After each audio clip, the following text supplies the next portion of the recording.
December 1950 was one of the darkest moments in the Korean War. The U.S. Eighth Army, once confident and advancing deep into North Korea, now found itself in a desperate, chaotic retreat.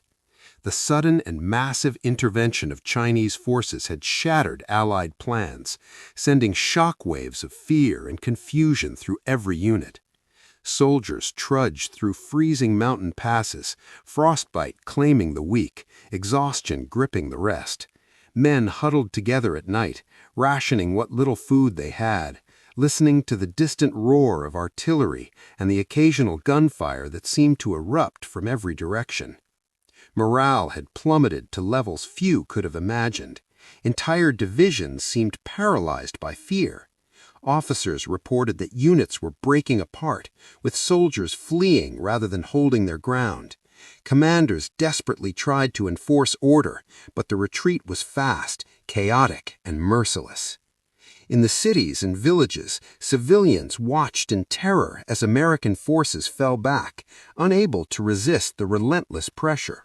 Supplies were scarce, and the infrastructure needed to support troops, roads, bridges, communications, was in tatters. The strategic heart of the war seemed to collapse with every mile of retreat. Maps and intelligence were unreliable, enemy positions were uncertain, and even the terrain itself seemed like an enemy, with frozen rivers, snowdrifts, and icy ridges blocking movement. Men who had expected a quick victory now faced the bitter reality of defeat, exposed to both weather and enemy alike. Letters sent home spoke of exhaustion, cold, and uncertainty, but rarely conveyed the full intensity of fear and chaos on the front lines. Communication failures multiplied the sense of despair. Messages were delayed or lost, reports contradicted each other, and sometimes units had no idea what their neighbors were doing. The chain of command faltered as orders failed to reach those who needed them most. Some commanders panicked, others hesitated, and the troops felt the uncertainty firsthand. Soldiers described endless marches through the snow, carrying what little equipment they could manage. Vehicles abandoned by retreating units littered the roads, and artillery left behind created obstacles for those still moving forward. Hunger gnawed at the men, frostbite and disease claimed their bodies, and the relentless stress frayed nerves and tempers. Even the most disciplined soldiers were tested to their limits. Rumors began circulating about a new leader being sent to command the Eighth Army. His name was already legendary from World War II. Soldiers whispered about him, half in disbelief, half in desperate hope. Some saw him as another bureaucrat, a general far from the battlefield, who would issue orders but remain untouched by the danger his men faced. Others imagined someone different, someone bold enough to stand where the fighting was fiercest, someone who would restore courage through personal example. The reality would soon surpass any rumor. This man was about to arrive at the very edge of the front lines, where fear dominated, bringing with him a combination of strategic genius, relentless energy, and a willingness to risk everything alongside his soldiers. The weather compounded every difficulty. Snowstorms swept the mountains, reduced visibility to mere feet, and turned roads into impassable ice traps. Supply lines stretched impossibly thin. Food, ammunition, and medical supplies were delayed or lost entirely. Soldiers marched for hours, sometimes days, through snow and sleet, their boots soaked, their faces numb, and their hands stiff with cold. Vehicles that could not move were abandoned, left as frozen monuments to the failure of logistics. Entire battalions were forced to fight with inadequate arms, relying on their wits, improvisation, and sheer determination. The enemy, meanwhile, exploited every weakness with terrifying efficiency. Chinese forces struck with speed and cunning, encircling units, cutting off retreat paths, and seizing terrain that had seemed secure only hours before. In the command posts far from the front, generals debated what could be done. Some argued for a cautious, orderly retreat to preserve forces. Others called for counterattacks that seemed almost suicidal. Intelligence was patchy, troop movements uncertain, and the decision of a single commander could mean life or death for thousands. Every option carried tremendous risk, yet indecision was equally dangerous. Those on the ground experienced the consequences in real time. Soldiers described endless nights where the only sound was the wind cutting through empty trenches, the groans of the wounded, and the distant thunder of artillery that never seemed to cease. Fear became a constant companion, yet so too did resilience. Small units held positions under impossible odds. Men who could have surrendered continued to fight, inspired by the courage of comrades and the faint hope that leadership would arrive to change the tide. Amid this despair, discipline wavered but did not vanish entirely. Soldiers improvised, digging snow-covered foxholes, forming ad hoc defensive lines, and supporting each other when exhaustion threatened to break them. The Korean winter was as much an enemy as the Chinese forces, freezing both body and spirit, yet some pockets of resistance remained. It was in these pockets that the seeds of the Eighth Army's revival were about to be sown. The stage was set for a dramatic reversal, not through numbers or firepower alone, but through leadership, courage, and the sheer will to act decisively when everything seemed lost. December 1950 was more than a battle. It was a test of human endurance, strategic thinking, and the fragile balance between fear and hope. As the retreat dragged on, the men of the Eighth Army clung to rumors of a commander who would change everything. The frozen hills and valleys, filled with the echoes of artillery, the cries of wounded men, and the relentless advance of enemy forces, would soon witness an extraordinary display of leadership. The Korean War hung in the balance, teetering on the brink of disaster, when the arrival of one man, unflinching in the face of danger, would mark the beginning of a remarkable turnaround that would be remembered by historians as one of the most decisive moments in the conflict. The frozen hills and snow-covered valleys of Korea were eerily silent, broken only by the distant thunder of artillery fire and the occasional sharp crack of small arms. Into this desolate, chaotic landscape arrived General Matthew Ridgway, a man whose reputation had already been forged in the crucible of World War II. Unlike many commanders who operated from command posts far behind the front lines, Ridgway would soon show that leadership required presence, courage, and an unflinching willingness to confront danger head-on. His arrival was not marked by ceremony or fanfare. There were no marching bands, no official announcements. He stepped off the transport plane and immediately began assessing the situation with the keen eye of a man who had seen wars won and lost, not on paper, but in the trenches, in the faces of exhausted soldiers, and on the icy hills where survival was a daily battle. From the moment he set foot in Korea, Ridgway noticed what others had missed. The Eighth Army was not just retreating, it was fractured. Communications were broken, units were scattered across miles of snow-covered terrain, and morale had plummeted to the lowest point anyone could remember. Frostbite and hunger were as much enemies as the Chinese forces pressing relentlessly from the north.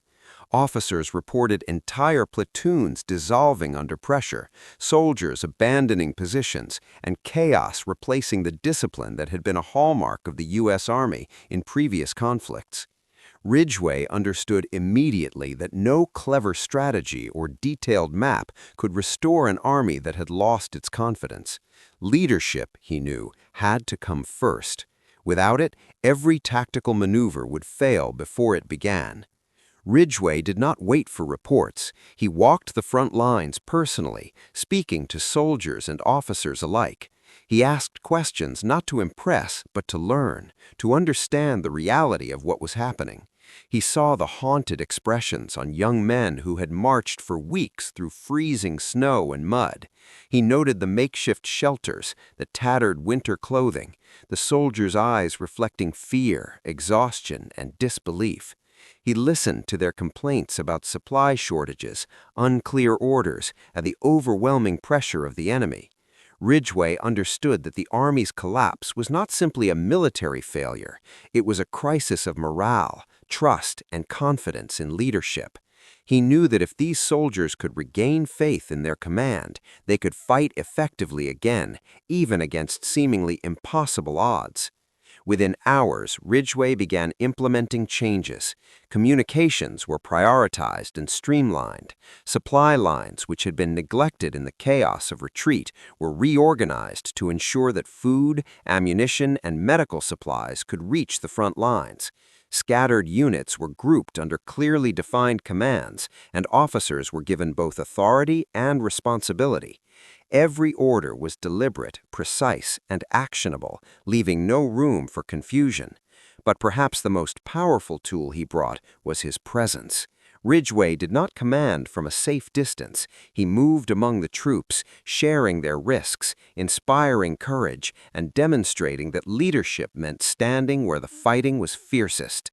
Soldiers whispered about his audacity, how he carried live grenades strapped to his chest, how he would inspect positions at the front, and how he refused to let fear dictate his actions. Ridgway's assessment went beyond personnel and morale. He analyzed the terrain, noting the frozen rivers, treacherous mountain passes, and limited roads that slowed both retreat and supply. He studied enemy positions, patterns of attack, and the strengths and weaknesses of Chinese forces. He understood that a mere defensive strategy would not be enough. The army needed to hold key positions and be ready to counterattack when opportunity arose. In the midst of what seemed like total collapse, Ridgway saw patterns, possibilities, and leverage points that others had overlooked. He began issuing orders to fortify positions, organize patrols, and conduct small counteractions, not reckless assaults, but calculated moves to regain initiative and rebuild confidence among the troops. Morale, Ridgway believed, was inseparable from action. He addressed it directly, speaking to men in freezing foxholes, amid snowdrifts and mud where the soldiers lived and fought. He reminded them that fear was natural, but surrendering to it was unacceptable. He told them that courage was contagious and that leadership was about example as much as strategy. The soldiers noticed the difference immediately. Where previously there had been hesitation, confusion, and despair, now there was direction, energy, and even cautious optimism. Men began to move with purpose again, performing tasks they had abandoned during the retreat, knowing that their commander would not ask them to do anything he was unwilling to do himself. Ridgway also focused intensely on logistics and the physical needs of the soldiers. He knew that frostbite, hunger, and disease were silently killing as many men as the enemy. He prioritized the delivery of winter clothing, medical aid, and rations, often personally inspecting distribution points. Officers recalled that he would visit the sick and wounded, asking after their condition and ensuring that evacuation procedures were functioning. Every detail mattered, from ensuring that ammunition reached the units that needed it most to confirming that supply convoys were not stalled by snow or enemy action. His attention to these details signaled to soldiers that he cared about their survival, not just their ability to fight. Within the first week of his command, the changes were already visible. Units that had been frozen in fear were moving again. Officers were issuing clear orders, and soldiers were beginning to trust in the chain of command. Small victories, such as holding a hilltop against enemy probes or successfully evacuating a squad, became symbolic milestones, proof that the army could act cohesively and effectively once more. Ridgway's methodical approach to restoring morale, discipline, and operational capability set the stage for larger strategic maneuvers to come. By the end of his first week in Korea, Ridgway had already begun to transform the battlefield without firing a single large-scale attack. He had created the conditions for victory by instilling courage, discipline, and confidence. Soldiers began to see that the retreat was not inevitable, and that with determined leadership they could fight and even regain lost ground. The frozen hills, once symbols of despair, now held the promise of resistance. Ridgway had turned the focus of the Eighth Army inward, demanding accountability, courage, and decisiveness. The stage was being set for the extraordinary actions that would soon define his command and reshape the Korean War. The arrival of Matthew Ridgway marked the turning point in mindset, even if the battles had yet to be won. The Eighth Army, battered and demoralized, was learning to act with purpose again. The frozen landscape, once a theater of fear and confusion, became the proving ground for a commander who led not from safety, but from the front. The soldiers began to understand that the difference between collapse and recovery was leadership, courage, and the unwavering example set by one man willing to stand where others feared. The tide of morale, the small victories, and the meticulous reorganization were only the beginning. In the days to come, the Eighth Army would be tested further, and Ridgway's leadership would be the decisive factor that transformed despair into determination. The Korean winter was relentless, a frozen enemy as deadly as the Chinese forces pressing down from the north. Snow and ice covered hills, roads, and villages, making movement slow and treacherous. Into this frozen chaos strode General Matthew Ridgway, a man who understood that leadership was not a matter of titles, but of presence, courage, and example. He arrived at the front not behind maps and reports, but among the men in the thick of danger. And he did something no other general would dare. He carried live grenades strapped to his chest. The act was not mere theatrics, it was a statement, a symbol, and a challenge. He was saying to every soldier, officer, and nervous recruit, "I share your danger. I am with you, here, now, and willing to fight alongside you." Soldiers whispered in disbelief when they first saw him. Generals didn't walk into the line of fire. Generals didn't carry explosives on their bodies. Yet here was Ridgway, moving confidently through trenches, inspecting defensive positions, and talking to men who had spent days huddled in snow, cold, and fear. Some were skeptical, some were terrified, but all were compelled by his courage. His presence alone began to shift the atmosphere. Where there had been panic and hopelessness, a new energy emerged. Men straightened their backs, performed their duties with renewed focus, and dared to hope that survival, and even victory, was possible. Ridgway's philosophy was simple. Courage is contagious. He knew that fear spreads quickly among troops, just as confidence can. By putting himself in the line of danger, he reminded soldiers that retreat was not the only option, that even in the most desperate situations, bold, decisive action could make a difference. The grenades on his chest were a visible and visceral signal of that commitment. They were not intended to terrify or shock. They were proof of shared risk. Men who had been ready to abandon positions found themselves holding firm, inspired by a general willing to face the same threats as they did.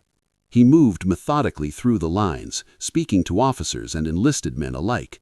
He asked about positions, ammunition, and the morale of the soldiers. He did not scold or lecture, he listened. He observed the conditions in foxholes and trenches, noticed frostbitten hands, and inquired about supply shortages. Every detail mattered. Ridgway understood that leadership was not abstract, it was practical.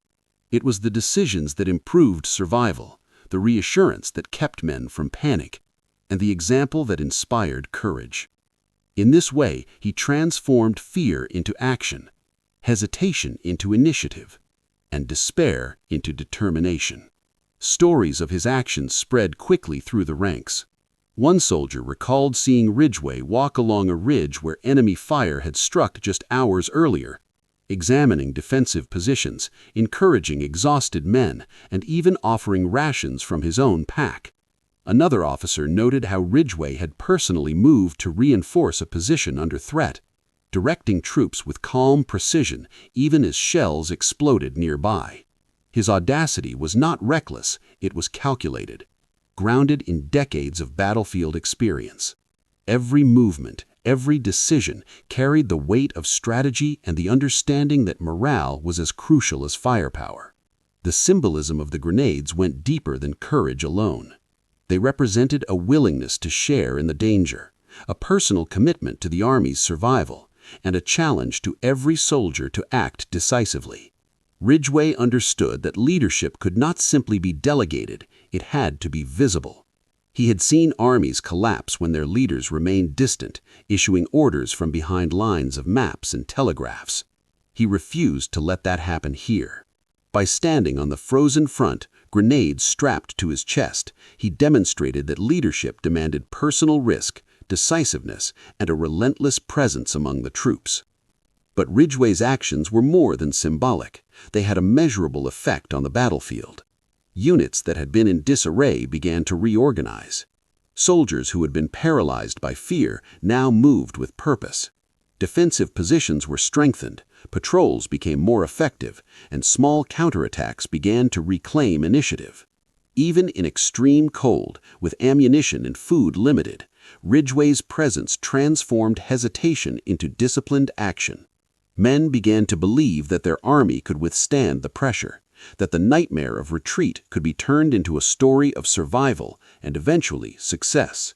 Everywhere Ridgway went, he reinforced a single message: leadership is action, and courage is contagious. He did not need to lecture from a command post, he demonstrated it. He reminded soldiers that survival depended not just on their weapons, but on their discipline, their focus, and their willingness to act even in the face of fear. He reshaped the mindset of an entire army, showing that the difference between collapse and resilience often lies not in numbers or firepower, but in the example set by those who lead.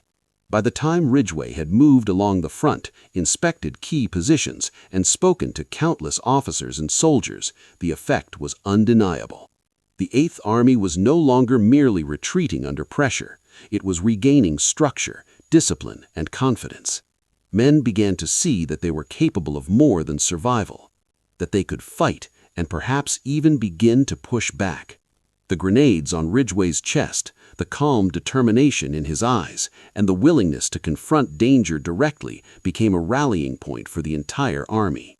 Where fear had dominated, courage now began to take root, and the first glimmers of hope began to shine through the bitter winter of December 1950. The legend of Ridgway carrying grenades into battle was not just about one man's bravery. It was about restoring an army's belief in itself.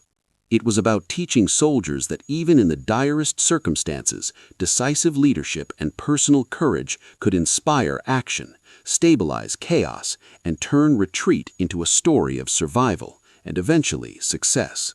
The frozen hills of Korea, once filled with fear and confusion, now echoed with a renewed sense of purpose. Ridgway's leadership, fearless and visible, transformed despair into determination and set the stage for the Army's dramatic comeback in the days and weeks to come. The days following Ridgway's arrival in Korea were tense and grueling, yet full of purpose. The Eighth Army, once disorganized and demoralized, began to feel the first stirrings of cohesion under his command. Ridgway's approach was meticulous. He understood that courage alone would not win battles. The Army needed strategy, structure, and the effective use of every available resource. He reorganized units that had been scattered across miles of snow-covered terrain, assigning clear objectives and responsibilities to each officer. Communication lines were restored, supply chains prioritized, and positions fortified. Every decision was grounded in the reality of what soldiers could achieve under extreme conditions, rather than in theoretical plans that ignored the harsh Korean winter or the relentless Chinese advance. Ridgway was not content with simply halting the retreat. He recognized that the Army needed to regain initiative, even in small ways, to restore confidence and momentum. He ordered calculated counterattacks along critical routes, often involving units that had previously been on the verge of collapse. These attacks were precise, coordinated, and designed to exploit enemy weaknesses. Each successful action, no matter how minor, became a psychological victory for the troops. Soldiers who had felt hopeless now saw that the enemy could be challenged and, in some cases, pushed back. This strategic approach began to change the nature of the conflict. Retreat was no longer an automatic response. It was one option among many, carefully weighed and executed under Ridgway's leadership. Every move Ridgway made was backed by observation and careful analysis. He inspected defensive lines, monitored troop movements, and studied the terrain with an acute understanding of its strategic importance. Mountain passes, river crossings, and villages became critical points of focus. Ridgway ensured that each position was manned with disciplined soldiers, well supplied and prepared for both defense and counteraction. Where Chinese forces had previously enjoyed freedom of movement, they now faced an army that was methodical, alert, and increasingly confident. The shift was gradual but undeniable.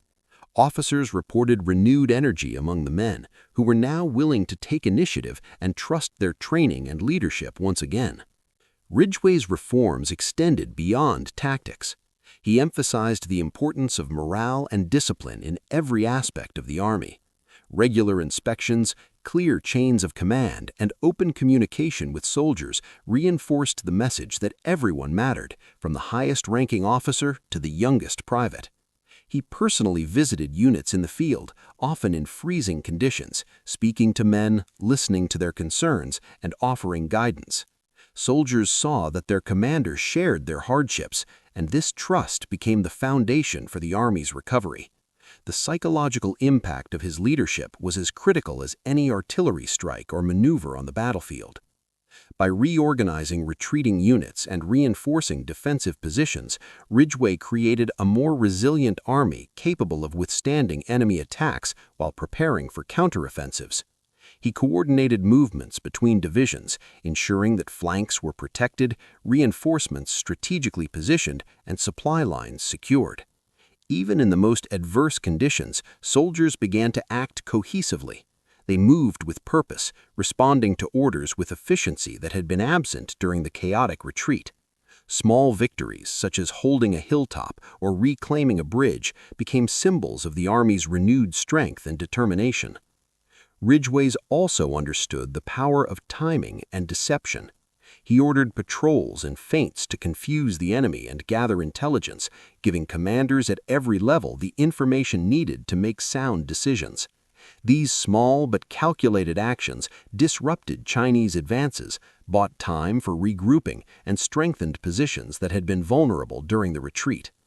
Each success reinforced the Army's growing confidence and demonstrated that decisive, disciplined leadership could change the course of battle even in the most desperate circumstances. The results of Ridgway's leadership were visible within weeks. Units that had once been paralyzed by fear were now maneuvering strategically, holding key positions, and engaging in offensive actions when opportunities arose. The morale of the Eighth Army soared, as men realized that retreat was no longer inevitable and that their actions, combined with strong leadership, could shape the outcome of the war. Ridgway's presence at the front and his commitment to leading by example continued to inspire soldiers, reinforcing the lesson that courage and initiative were contagious and could reverse even the most dire situations. By the end of this critical period, Ridgway had not only stabilized the Army, but had set in motion a series of strategic moves that would ultimately shift the momentum of the war. The Eighth Army, battered and demoralized just weeks earlier, now operated with renewed focus, cohesion, and determination. The enemy, once confident in their ability to push the Americans back, now faced an organized, disciplined, and increasingly assertive force. Ridgway's reforms, counterattacks, and relentless presence had turned despair into hope, chaos into order, and retreat into the first steps of recovery. The frozen hills and valleys of Korea, once dominated by fear, confusion, and uncertainty, began to witness a remarkable transformation. Soldiers, officers, and even distant observers began to understand that the tide of battle could be influenced not just by numbers or weapons, but by leadership, courage, and the disciplined application of strategy. Ridgway proved that even in the harshest conditions, with morale at its lowest, an army could be restored, reorganized, and prepared to fight. The Eighth Army was no longer merely surviving, it was preparing to strike back, and the Korean War itself had entered a new phase, defined by resilience, determination, and the extraordinary impact of one general's leadership. The winter of 1950 had tested every limit of the human body, the human spirit and the organizational strength of the U.S. Eighth Army.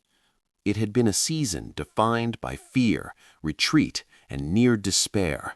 Yet by the end of Ridgway's first months in command, it had also become a season of renewal, courage, and resilience. Matthew Ridgway's leadership had transformed not only the Army's strategy, but its very character. Soldiers who had once trudged in panic through snow-covered valleys and freezing mountain passes now stood with discipline, confidence, and a renewed sense of purpose. The frozen hills and ridges of Korea, which had seemed symbols of inevitable defeat, now echoed with the sounds of coordinated movement, organized defenses, and the determined voices of men who finally believed in their ability to survive and to fight back. Ridgway had achieved something extraordinary. He had restored hope where it had nearly vanished. His methods were both simple and profound. Ridgway demonstrated that leadership is not abstract and it cannot be commanded from a safe distance. Leadership, he showed, is an act of courage, presence, and personal accountability. By walking the front lines, speaking to soldiers directly, and sharing their risks, including the symbolic and literal act of carrying live grenades, he demonstrated that effective command requires sharing in danger. He understood that morale, discipline, and confidence could determine the outcome of battles as much as any artillery barrage or tactical maneuver. Officers and enlisted men alike came to recognize that Ridgway's authority was not derived solely from rank. It was earned through action, observation, and genuine care for the men under his command. The lessons of Ridgway's leadership extend far beyond the Korean War. He proved the power of decisiveness in moments of crisis, the necessity of inspiring confidence through personal example, and the importance of adaptability in unpredictable circumstances. He reorganized scattered units, clarified chains of command, and restored operational discipline under conditions that would have crushed lesser commanders. Every order he issued, every inspection he conducted, and every personal interaction reinforced the principle that courage, discipline, and decisive leadership are contagious.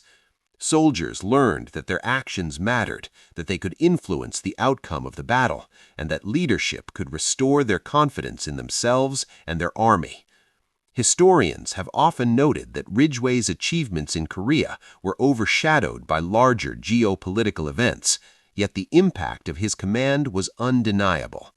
The Eighth Army, which had been on the brink of collapse in December 1950, had become a cohesive, disciplined, and strategically capable force. Ridgway's insistence on leading from the front, his meticulous attention to logistics and supplies, and his relentless focus on morale allowed the Army not just to survive, but to recover its fighting identity. This transformation reshaped the Korean War, stabilized the front lines, and demonstrated how leadership can decisively influence the course of events. He showed that in war, as in life, leadership is about understanding people as much as strategy, and that the will to act decisively can inspire even the most demoralized soldiers to extraordinary performance. Ridgway's personal courage, symbolized by the grenades he carried into the front lines, became legendary, but his legacy went far beyond symbolism. It was measured in the restored confidence of the troops, in the disciplined cohesion of previously broken units, and in the strategic stability that allowed the UN forces to resist the Chinese advance. He taught an enduring lesson. An army's greatest strength is the courage, discipline, and trust of its soldiers, and that strength begins with leadership that is visible, courageous, and willing to share in both the burden and the danger of command. Soldiers who served under Ridgway remembered that they were more than numbers or pawns. They were human beings, capable of remarkable action when led wisely and boldly. Beyond the battlefield, Ridgway's influence extended to the study of military leadership itself. His decisions and methods in Korea became case studies for generations of officers, illustrating how clear communication, decisiveness, adaptability, and personal example can turn near defeat into resilience. His leadership became a blueprint for commanding under pressure, showing that success often depends as much on inspiring confidence as on the tactical deployment of forces. He demonstrated that even in the harshest conditions, with morale at its lowest, an army could be restored, reorganized, and prepared for decisive action. By the conclusion of Ridgway's initial campaigns in Korea, the Eighth Army was no longer a force merely trying to survive. It was an army capable of coordinated action, defending critical positions, and taking initiative when opportunities arose.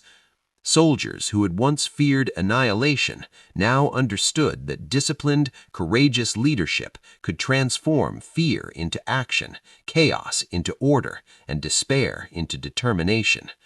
Ridgway's influence did not end with the battles themselves. It lived on in the lessons he taught, the soldiers he inspired, and the principle that leadership requires both presence and courage. The story of Matthew Ridgway is one of resilience, strategic brilliance, and the transformative power of leadership.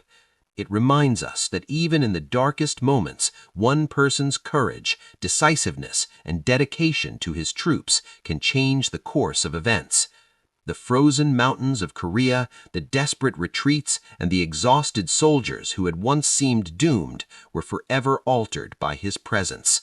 Ridgway did not simply command an army, he revitalized its spirit, reshaped its identity, and demonstrated lessons in courage, discipline, and leadership that continue to resonate in military history to this day. His legacy is enduring. It is visible not only in the survival and effectiveness of the Eighth Army, but in the timeless principle that leadership, when embodied fully, can change the course of history.